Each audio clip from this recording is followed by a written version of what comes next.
May ganito na rin bang negosyo sa Pilipinas, yung bibili ka lang ng noodles, pipili ka ng toppings, tapos papaluto mo na sa kanila.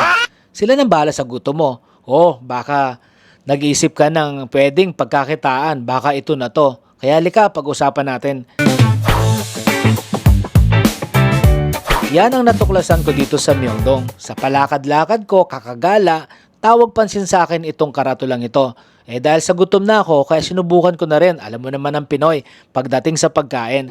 So guys, naandyan po sa screen kung paano ka nga ba order. So iba-ibang noodles, iba-ibang presyo. Kailangan, aba naman, baka malugi sila. So dapat, isang tao, isang noodles. Huwag na po tayong mag-share na katulad ng ginagawa natin na isang sabaw.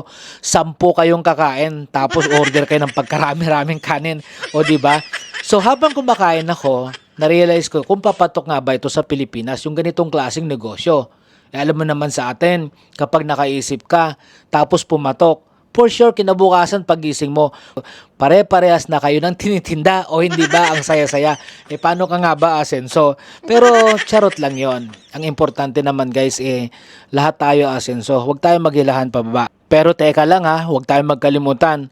Itong noodles ko, huwag mong hilahin. Dahil sigurado, magkakasubukan tayo.